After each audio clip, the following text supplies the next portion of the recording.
નમસ્કાર, નિર્માણ ન્યૂઝની વિશેષ રજૂઆત ઝીરો અવર કાર્યક્રમ સાથે હું છું યજ્ઞ ત્રિવેદી.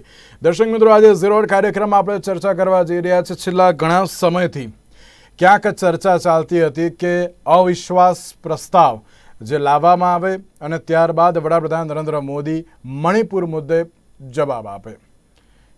આશરે 1 કલાક ને 52 મિનિટનું જે તેમનું સંબોધન હતું અને જે સંબોધન પૂર્ણ થયું, આમ તો 2.5 કલાક જેટલું હતું, પણ જ્યારે સંબોધન પૂર્ણ થયું તેની પહેલાં વડાપ્રધાન નરેન્દ્ર મોદી દ્વારા જે ઘણી બધી યોજનાઓની, ભારતના વિકાસની સરકાર દ્વારા અત્યાર સુધી કેવા પ્રકારની કામગીરી કરવામાં આવી તેને લઈને ચર્ચા વિચારણા કરવામાં આવી, સિદ્ધિઓ ગણાવવામાં આવી, ઇન્ડિયા નામ ઉપર ચર્ચા થઈ અને ત્યારબાદ કોંગ્રેસ કેમ અત્યારે હાલ તો આ પ્રકારની પરિસ્થિતિ પર આવી ગઈ તેમના દ્વારા તે પણ જણાવવામાં આવ્યું. ક્યાંક જે મહત્વનો મુદ્દો હતો મણિપુર, કે મણિપુરને લઈને ક્યારે વડાપ્રધાન નરેન્દ્ર મોદી મહત્વની ચર્ચા વિચારણા કરે. વિપક્ષ દ્વારા 1 કલાક પૂરો થયો ત્યારે જે અધિરંજન ચૌધરી દ્વારા જે શરૂઆત કરવામાં આવી કે ના મણિપુર મુદ્દે બોલવામાં આવે. મણિપુર મુદ્દે તે વખતે વડાપ્રધાન નરેન્દ્ર મોદી ન બોલ્યા અને ત્યારબાદ જ્યારે વિપક્ષે વોકઆઉટ કર્યું ને ત્યારબાદ મણિપુર અંગે તેમણે એમ કહ્યું હતું કે અત્યાર સુધીની જે પરિસ્થિતિ છે તેમાં તમામ પ્રકારની અમે ચર્ચા કરી. ત્યાં જે કોઈ પરિસ્થિતિ છે તેનાથી અમે અવગત પણ છીએ. તેને અત્યારે કંટ્રોલમાં લાવવા માટે તમામ પ્રકારની અત્યારે તૈયારીઓ પણ કરી લેવામાં આવી છે, ચર્ચાઓ પણ થઈ રહી છે અને ટૂંક સમયમાં તેને લઈને કોઈ નિરાકરણ પણ આવશે.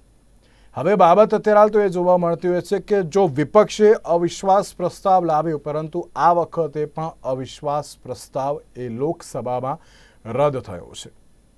સરકાર જીતી ગઈ અને વિપક્ષ ક્યાંક હારી ગયું હોય તે પરિસ્થિતિ સામે આવી છે. મણિપુર ઉપર ક્યારે બોલશે અને આખરે વડાપ્રધાન નરેન્દ્ર મોદીએ જે ચૂપકીદી ખોલી હતી, અમુક જે પરિસ્થિતિમાં ક્યાંક ચર્ચા કરવાની હતી મહત્વની, પરંતુ તેમના દ્વારા એમ પણ કહેવામાં આવ્યું કે અત્યાર સુધીનો જે માહોલ જોવા મળી રહ્યો છે તેમાં અમે યોગ્ય ચર્ચા કરી છે, કરતા રહીશું અને હજુ પણ કરવાના છીએ. અને તેમાં પણ હવે જોવાનું એ રહ્યું કે આ મણિપુરનો મુદ્દો ક્યારે ઉકેલાશે. આ મુદ્દા ઉપર ચર્ચા વિચારણા કરવી છે. આ મુદ્દા ઉપર ચર્ચા વિચારણા કરવા માટે અમારી સાથે જોડી ગયા છે રાજેશભાઈ ઠાકર, કે જેઓ રાજકીય વિશ્લેષક છે, ડૉક્ટર હેમંતભાઈ ભટ્ટ, કે જેઓ ભાજપના નેતા છે, અને સાથે અશોકભાઈ પંજાબી, કે જેઓ કોંગ્રેસના નેતા છે. જે આપ ત્રણનું સૌથી પહેલાં તો સ્વાગત છે. નમસ્કાર. અવિશ્વાસ પ્રસ્તાવ પાર્ટ 2.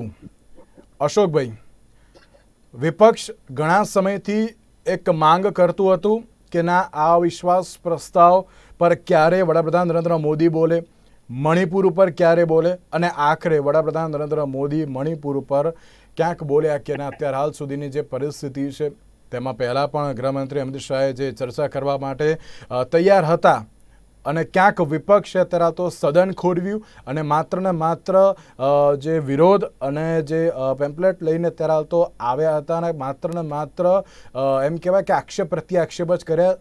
વિપક્ષ તૈયાર ન હતું ચર્ચા કરવા માટે, પણ તો પણ અમે ચર્ચા કરી. અને આજે જે વડાપ્રધાન નરેન્દ્ર મોદીએ કહ્યું કે મણિપુર ઉપર કેન્દ્ર સરકારની પૂરેપૂરી નજર છે, આપ કઈ રીતે જોઈ રહ્યા છો વડાપ્રધાન નરેન્દ્ર મોદીનું જે નિવેદન છે જે અવિશ્વાસ પ્રસ્તાવને લઈને અને સાથે મણિપુરને લઈને?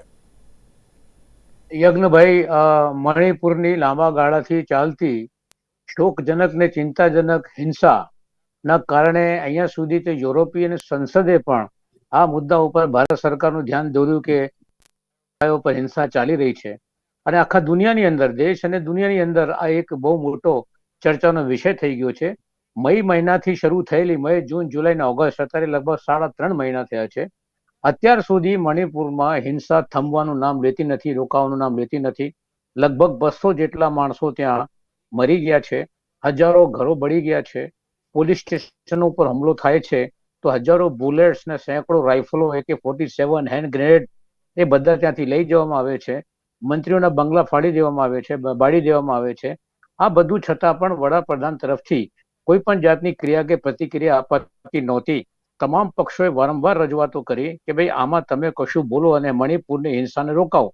હવે મણિપુર એટલે અમદાવાદથી પણ અડધું, 30-35 લાખની એમની પ્રજાની જનતા, આટલી મોટી સરકાર ને 302 કે 303 લોકસભા સભ્યો હોવા છતાં પણ આ નાનકડા મણિપુરને રોકવામાં આ નિષ્ફળ સરકાર સામે તમામ વિરોધ પક્ષોએ માંગણી કરી હતી કે તમે એના ઉપર બોલો વડાપ્રધાને, છેવટ સુધી નથી બોલ્યા. પછી સુપ્રીમ કોર્ટે એમ કીધું કે ભાઈ તમે કશું કરો મણિપુરમાં, ત્યાં હિંસાને રોકો, નહીં તો અમે કશું કરીશું. એ પછી સંસદની બહાર વડાપ્રધાનશ્રીએ ચિંતા વ્યક્ત કરી. આજે પણ તમે જોઈ શકો છો કે જ્યારે માનસૂત્ર લોકસભા શરૂ થઈ ત્યારે તમામ વિરોધ પક્ષોએ પહેલી વાત આ મૂકી કે વડાપ્રધાન શ્રી પાર્લામેન્ટમાં આવીને મણિપુર બાબતમાં પોતાનો જવાબ આપે, પણ એ આયા નહીં. છેલ્લે અવિશ્વાસના પ્રસ્તાવના કારણે એમને આવવું પડશે. એ મુદ્દાને લઈને અવિશ્વાસનો ઠરાવ જે છે મૂકવામાં આવ્યું. અમે જાણતા હતા, વિરોધ પક્ષો જાણતા હતા કે કોઈ પણ સંજોગોમાં સરકાર પડવાની નથી. હ્યુજ મેજોરિટી જનતા એમને આપેલી છે. એમની સાથે 303 ને INDA 350 360 સભ્યો હતા. છતાં પણ એમની સામે અવિશ્વાસ પ્રસ્તાવ લાવવાનું મકસદ આ હતું કે આ બાબતમાં તો એ આવીને ત્યાં લોકસભામાં વાત કરશે. પણ આવ્યા વડાપ્રધાન અને કલાક સુધી એમને પ્રવચનમાં ક્યાંક પણ મણિપુરનું નામ લીધું નહીં. અને એમના પ્રવચનમાં બે વસ્તુ જ હતી, ખાલી કોંગ્રેસને ગાળો બાંધવા સિવા અને પોતાનો ઇતિહાસ કહેવા સિવા. કોંગ્રેસનો ઇતિહાસ પ્રોફેસર હ્યુમથી માંડીને અત્યાર સુધી કોંગ્રેસનો ઇતિહાસ એ બોલી રહ્યા હતા. કોંગ્રેસના એટલા નામ એમને લીધું કે મને લાગે કે અમારા કરતા વધારે કોંગ્રેસી તો વડાપ્રધાન બની ગયા છે. અને એની સાથે સાથે ઇન્ડિયા જે વિરોધ પક્ષનું એક ગઠબંધન, આ ગઠબંધન તો લગભગ છેલ્લા 30 વર્ષોથી આ દેશમાં ચાલે છે. સત્તાધારી ગઠબંધન હોય અને વિપક્ષી ગઠબંધન હોય, પણ ગઠબંધનને પણ જે છે એમને ઇન્ડિયાને એ ઘમંડિયા કહી દીધું. હવે ઘમંડ તો એમની પોતાના ભાષણમાં એમ લાગતું હતું કે એમને પોતે એમ કીધું કે હું મોદી વડાપ્રધાન બનીશ અને 2028માં 3જી નંબરની ઇકોનોમી લઈ દઈશ. હવે તમે 3જા નંબરની ઇકોનોમી તમે એકલા માણસ લાવશો? આખા દેશનો પુરુષાર્થ અને બધાનો સાથ સહકાર હશે તો જ આ દેશ આગળ વધી શકે. આ જે ઘમંડ છે, આને જે છે એના કારણે મને લાગે છે કે અત્યાર સુધી મેં લોકસભામાં ઘણા પ્રવચનો સાંભળ્યા છે આપણા વડાપ્રધાનોના, પણ સૌથી નીરસ જેને આપણે કહીએ કે પ્રવચન અને અર્થહીન પ્રવચન આજે વડાપ્રધાનનું લાગ્યું. અને પછી છેવટે ન છૂટકે વિરોધ પક્ષોએ બોયકોટ કરવું પડ્યું. 1.25 કલાક સુધી એ ગયા પછી વિરોધ પક્ષોએ બોયકોટ કર્યું. એ પછી એમને મણિપુરનું નામ લીધું. એમની સામે નહીં લીધું, એમને ગયા પછી મણિપુરનું નામ લીધું. અને મણિપુર બાબતમાં ખાલી એટલું કીધું કે મારી ચિંતા તમારી જોડે છે, અમે કેન્દ્ર સરકારને રાજ્ય સરકાર ભેગા થઈને ત્યાં શાંતિ લાવીશું, અમે તમને મુખ્ય ધારામાં જોડે, એ બધી વાતો કરી. પણ એ વાત નહીં કરી કે ભાઈ તમે લશ્કર ક્યારે મોકલશો, કઈ તારીખે ત્યાં લશ્કર ઉતરશે અને ત્યાં શાંતિ બનાવશે. અને બીજું શું છે કે મણિપુરમાં એકદમ નિષ્ફળ મુખ્ય પ્રધાન કે જે રોકી શકવામાં 101 ને 150% જે નિષ્ફળ ગયા છે, એની સામે પણ કોઈ પગલા ભરવાની વાત નહીં કરી. ગૃહ પ્રધાન 4 દિવસ ત્યાં જઈને રહી આવે અને ત્યાં કશું ના થાય. એટલે આવા બધા સંજોગોમાં મને એવું લાગે છે કે મણિપુર બાબતમાં પણ આજે વડાપ્રધાન બોલ્યા છે એમાં કોઈ દમ નહોતો. અને વડાપ્રધાન અને આપણા મણિપુરની પ્રજાને કોઈ વાતનો ન્યાય મળશે એવું લાગતી નથી. અને વડાપ્રધાન શ્રી મને લાગે છે કે મણિપુરને એ ભારતમાં સમજતા નથી કે આ દેશનો એક ભાગ છે, અથવા ત્યાંની જનતાને ભારતીય જનતા નથી સમજતા. નહીં તો 35 લાખનું મણિપુર 3.5 મહિના સુધી ભડકે ભડતું હોય અને કેન્દ્ર સરકાર ત્યાં ભાજપ હોય, રાજ્ય સરકાર વડાપ્રધાન તો એમ કહેતા હતા, અશોકભાઈ, વડાપ્રધાન તો એમ કહેતા હતા કે ના, અમે પહેલા દિવસથી ચર્ચા માટે તૈયાર છીએ. કેન્દ્રીય ગૃહમંત્રી દ્વારા પત્ર પણ લખવામાં આવ્યો, પણ 3 દિવસ સુધી વિપક્ષે સદનમાં માત્ર ને માત્ર નારેબાજી કરી, એટલા માટે ક્યાંક આ ચર્ચા ન થઈ. યજ્ઞભાઈ, તમે પણ જાણો તો હું પણ જાણું છું, આખો હિન્દુસ્તાન જાણે છે. તમામ વિરોધ પક્ષોની એક જ માંગણી હતી કે વડાપ્રધાન શ્રી નિવેદન આપે. નૈતિક અને રાજકીય જિમ્મેદારી વડાપ્રધાન, ગૃહપ્રધાનની નથી. ગૃહપ્રધાન તો ત્યાં નિષ્ફળ ગયા છે. ગૃહપ્રધાન તો રાજીનામું આપી દેવું જોઈતું હતું. અશોકભાઈ, આજે આપ્યું તો પછી જે વિપક્ષે વોકઆઉટ કેમ કર્યું? વોકઆઉટ કરવું જોઈએ, બહુ સરસ પગલું ભર્યું છે. કારણ કે 1 કલાક થઈ ગયું કરીને તો પછી ચર્ચા કેવી રીતે થાય મણિપુર ઉપર? જો વોકઆઉટ નહીં, અશોકભાઈ, જો વોકઆઉટ ના કર્યું હોત ને તો ક્યાંક તમે પણ સામે તરાલ પ્રશ્ન કરી શકત ને કે ના, મણિપુરમાં કેમ હજુ સુધી તમે સવાલ ન કર્યો? એ પછી ના થાત. હું માનું છું એ નથી થાત. પોતાનો વિરોધ વ્યક્ત કર્યો. 1.5 કલાકના પ્રવચન પર વડાપ્રધાન જે છે એ મણિપુરનું નામ સુધી ન લે, એ આખા દેશનું અપમાન હતું, વિરોધ પક્ષનું અપમાન હતું અને મણિપુરની જનતાનું ભયંકર અપમાન આ વડાપ્રધાન શ્રી કર્યું છે. અને પછી પણ જે બોલ્યા છે એમાં તમે જોઈ શકો, નક્કર કશું બોલ્યા નથી. કશું નક્કર નથી બોલ્યા. ક્યારે ત્યાં શાંતિ થશે, ક્યારે લશ્કર જશે, ક્યારે રાજકીય પગલા ભરવામાં આવશે. અને આ મુદ્દા ઉપર તો વડાપ્રધાને આગળ આવીને વાતો કરે છે, ખાલી મોટી મોટી. આગળ આવીને વડાપ્રધાન શ્રી કેવું કે સર્વપક્ષીય મીટિંગ બોલાવી તાત્કાલિક આ મુદ્દા ઉપર, તમામ પક્ષો ભેગા થઈને આ મણિપુરમાં શાંતિનો પ્રયાસ તો કરવાનું હતું સદનમાં. એ તો કરવાનું હતું, એમાં તો ચર્ચા કરવાની હતી ને. કે તમે હજુ સુધી સરકારે કોઈ કરવું સ્ટેપ જોઈએ ને. નહીં લીધા, તો અત્યારે સરકાર ક્યારે સ્ટેપ લેશે? એ તો જવાબદારી વિપક્ષની જ આવે ને.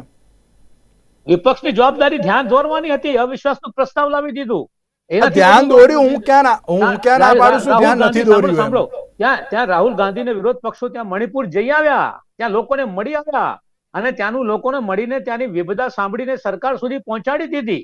હવે સરકારનું પગલા ભરવાનું કામ જે છે સરકારનું છે. Okay. સરકાર ઊંઘી છે, અત્યારે પણ ઊંઘે છે, ઘમંડમાં ઊંઘી રહી છે, અને આટલું ઘમંડ કોઈનું ચાલતું નથી યજ્ઞભાઈ. આ સરકારને ભારતીય જનતા પાર્ટી ઘમંડમાં છે. 2024માં તમે જોજો પરાસ્ત થશે. આ ચૂંટણીમાં લોકો ઓકે એમને ઘર ભેગા કરશે. ઓકે ઓકે 2024માં. ઓકે ઓકે હેમંતભાઈ, ક્યાંક જે અત્યારે કોંગ્રેસ એમ કહી રહી છે કે ના, આ ઘમંડી સરકાર છે, આ ઘમંડ એ સરકારનો તૂટશે. અને સાથે એક ટ્વીટ પણ કરવામાં આવ્યું હતું કે અવિશ્વાસ प्रस्ताव की ताकत देखिए, हमने प्रधानमंत्री जी को सदन में आने के लिए मजबूर कर दिया. અને ક્યાંક જે સદનમાં ચર્ચા કરવાની હતી, 1 કલાક સુધી ચર્ચા ન કરી, અને એટલા માટે અત્યારે તો વોકઆઉટ કર્યું, તેવું અશોકભાઈ કહી રહ્યા છે. યજ્ઞભાઈ, ગઈકાલે જ્યારે ગૃહમંત્રી શ્રી અમિતભાઈ શાહે પોતાનું પ્રવચન આપ્યું, 2 કલાક ને 6 મિનિટનું તેમનું પ્રવચન હતું. તેમાં પણ એમણે સમગ્ર બધી જ પરિસ્થિતિનો ચિતાર આપ્યા પછી 1 કલાક ને 15 મિનિટ પછી મણિપુરની આખી ઘટનાની સવિસ્તર જે કઈ ઘટનાઓ બની તેનો ચિતાર સંસદ સમક્ષ મૂક્યો હતો, દેશવાસીઓ સમક્ષ મૂક્યો હતો. બધાને ખબર આજે પણ પ્રધાનમંત્રી શ્રી નરેન્દ્રભાઈએ મણિપુરની ઘટનાઓ સમગ્ર દેશ માટે આઘાતજનક, દુઃખદાયી છે. મણિપુરની ઘટનાઓને કોઈ પણ પ્રકારે સહન કરી નહીં શકાય, અને જે કોઈ કસૂરવાર હશે તેમને સખતમાં સખત સજા થાય તેને માટે કેન્દ્ર અને રાજ્ય સરકાર મળીને કામ કરશે. અને મણિપુરની જનતા સાથે સમગ્ર દેશ છે, આ સંસદ છે, તે પ્રમાણેની સંવેદના વ્યક્ત કરી છે. પરંતુ યજ્ઞભાઈ, મણિપુરની ઘટનાઓમાં અત્યારની આ ઘટનાઓ છે એ શું માત્ર ભારતીય જનતા પાર્ટીના શાસનમાં બની છે? જે કોંગ્રેસ પ્રધાનમંત્રી શ્રી નરેન્દ્રભાઈ જવાબ આપે એવું કહે છે, ત્યારે કાલે અમિતભાઈએ બરાબર યાદ દેવડાવ્યું કે 1993માં પ્રધાનમંત્રી શ્રી નરસિંહ રાવ હતા. હવે આ સાંભળવું નથી. Have a decency to listen now. I have heard you પેશન્ટલી.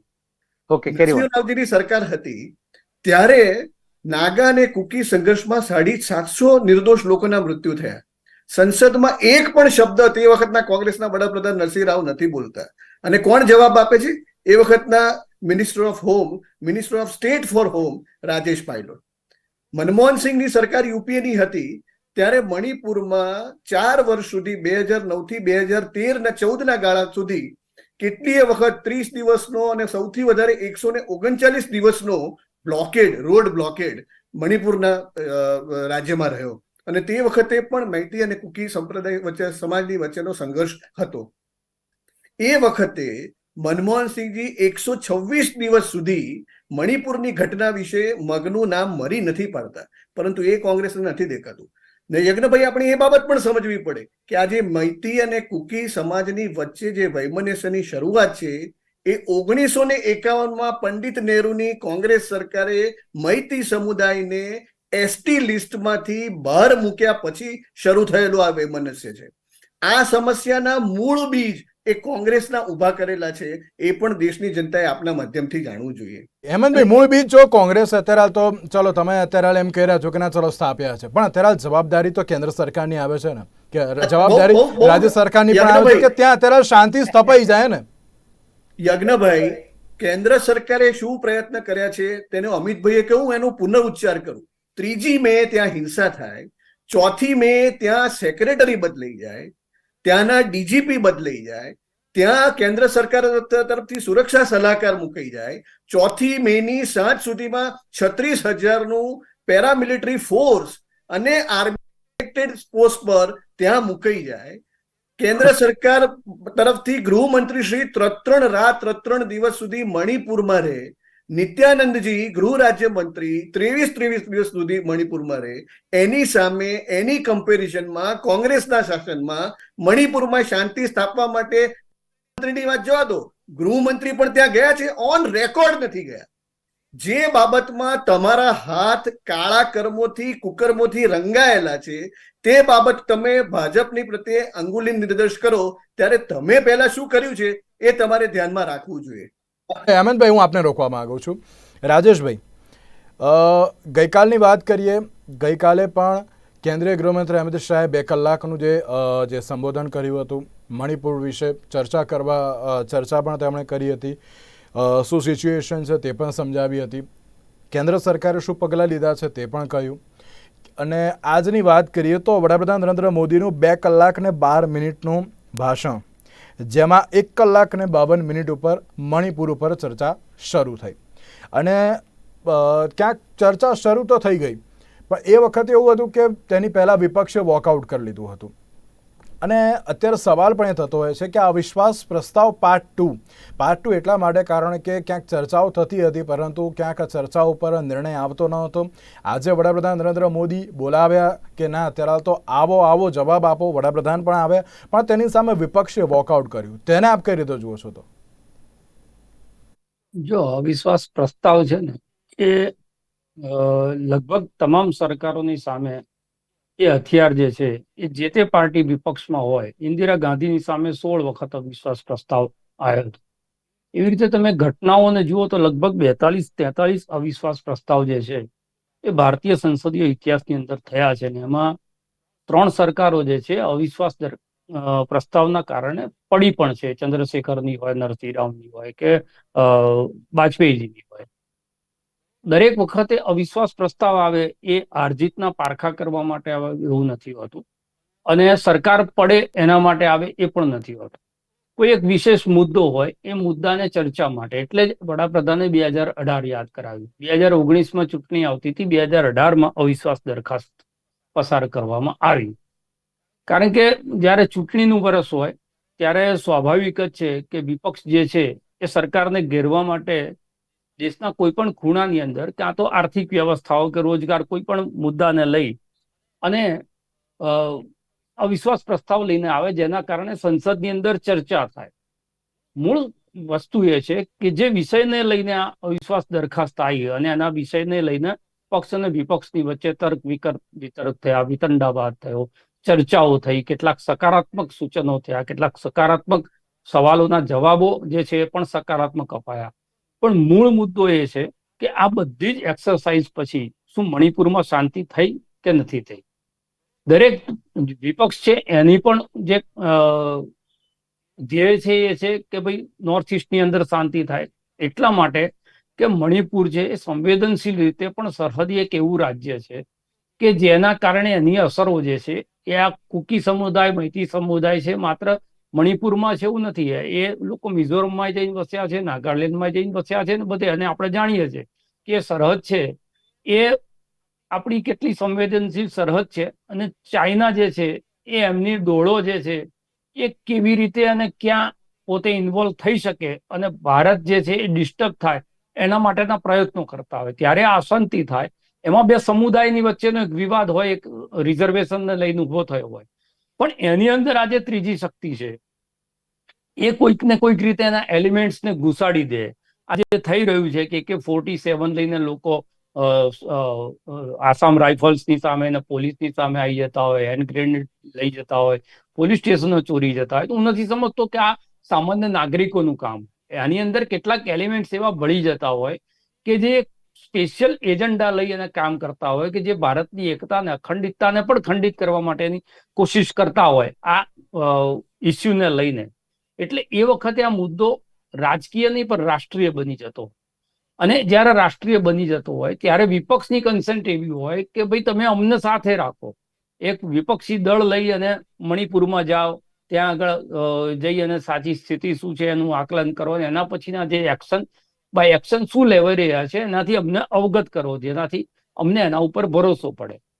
પણ આખી જે ચર્ચા થઈ એ ચર્ચાની અંદર જે આક્રોશ જોવા મળ્યો સંસદની અંદર, એ આક્રોશ આપણને એવું લાગે કે મણિપુરની આગ જે સંસદની સુધી પહોંચી ગઈ. અને આક્રોશની જ્વાળાઓમાં માત્ર રાજકીય દ્રષ્ટિકોણ લઈ અને એક પક્ષ બીજા પક્ષની સામે કાઉન્ટર કરવાની અંદર ફલશ્રુતિ સ્વરૂપે આપણને શું મળ્યું? તો ફલશ્રુતિ તો તે જ મળશે કે જે કાલે અમિત શાહે કીધું કે ભાઈ સરકાર શું એક્શન લઈ રહી છે, અને એના પરિણામ, તો પરિણામ ઉપર દ્રષ્ટિ દરેક લોકોની હોવી જોઈએ, ચર્ચા ઉપર ના હોવી જોઈએ. જો મણિપુરની એકલાની વાત હોય તો, કારણ કે નરેન્દ્રભાઈએ તો ઘણા બધા ઇસ્યુને એની સાથે લઈ લીધા છે. એમણે આર્થિક પાસાઓને લઈને વાત કરી છે. વિપક્ષના જે HAL ને LIC ને બધાની ઉપર જે આક્ષેપો થયા છે, એના ખાનગીકરણને લઈને સવાલો થયા છે, આ તમામ પાસાઓ જે છે, બેરોજગારી ને મોંઘવારીની આ તમામ પાસાઓ જે છે, એના ઉપર સરકારનો પોતાનો પક્ષ એમણે આમાં મૂક્યો છે.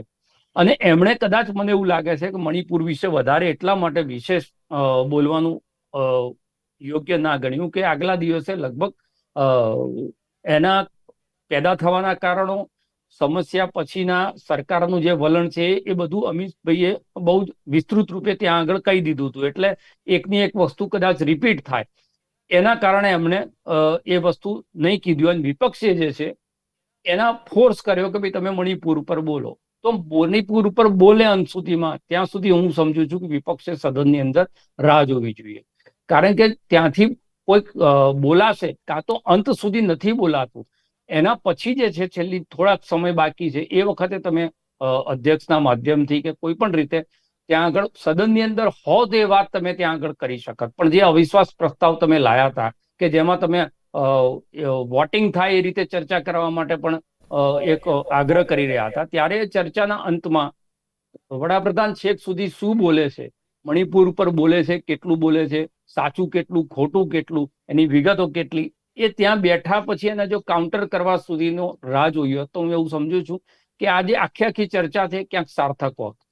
પણ ફરી વખત હું કહું છું કે આ ચર્ચાની અંદર કોણ જીત્યું, કોણ હાર્યું, અવિશ્વાસ પ્રસ્તાવ કોની ફેવરમાં ગયો, કોની વિરોધમાં ગયો, એના કરતા જે ઇસ્યુને લઈને તમે આવ્યા છો આ ડિબેટની અંદર, એ ઇસ્યુનું સમાધાન છે એના ઉપર ગંભીરતાપૂર્વક તમામ લોકોએ, સદન વિખેરાઈ ગયું, જે રાજકીય બદલા કે લેવાનું હોય લેવાઈ ગયું.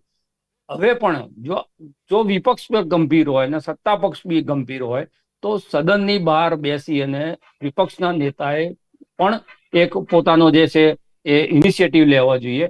અને નથી થયું તો હવે ફરી વખતે વિપક્ષનું દળ જે છે એ અમિત શાહ ના આવે તો કોઈ પણ જવાબદાર મંત્રી જે સરકાર નક્કી કરે એની સાથે મણિપુરમાં જાય, શાંતિની અપીલ કરે, પક્ષાપક્ષી કર્યા વગર. કારણ કે ત્યાં જે મરે છે નાગરિકો મરે છે, જે બેન બેટીઓનું અપમાન થાય છે, એની અંદર જે કરનારા લોકો છે એ હું નથી સમજતો કે કોઈ સભ્ય સમાજના માણસ હોય.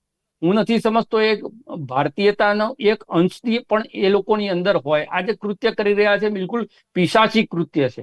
અને એટલે એ કોઈ સમુદાયની સાથે જોડવું કે કોઈ પક્ષની સાથે જોડવું મને એવું નથી લાગતું. કારણ કે આ જે એલિમેન્ટ છે એને દબાવવાની જરૂર છે. કારણ કે જ્યારે લશ્કર તમે જાય, જોયું આપણે જોઈએ છે હંમેશા જ્યારે કામ થાય, રાજેશભાઈ, લશ્કર જાય તો ત્યાં શાંતિ થાય.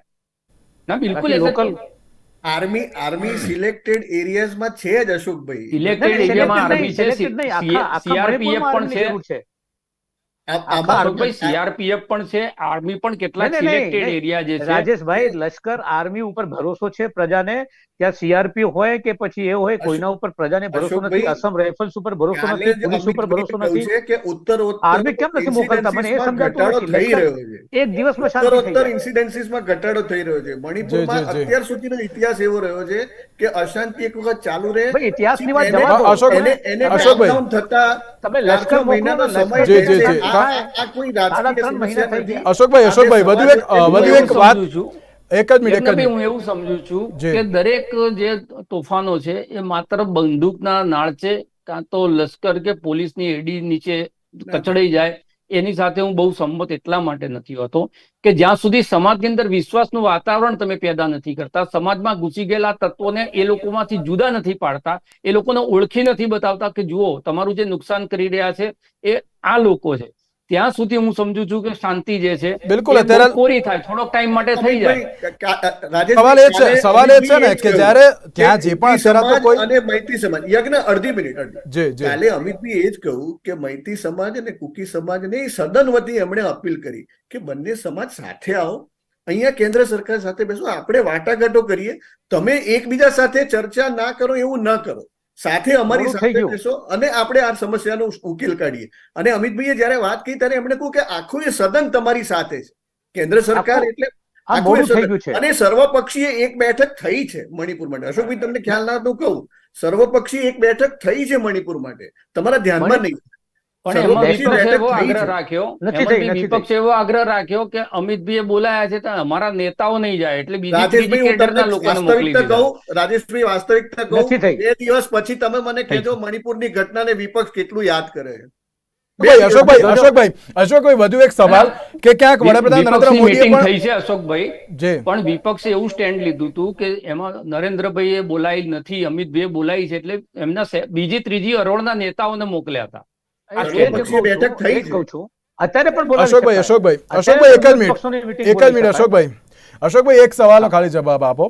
ક્યાંક વડાપ્રધાન નરેન્દ્ર મોદીએ પણ એમ કહ્યું હતું કે આ વિપક્ષના ધૈર્યની પરીક્ષા અમે આજે કરી, પણ ક્યાંક વિપક્ષના ધૈર્ય કેટલું છે એ અમને ખબર પડી ગઈ.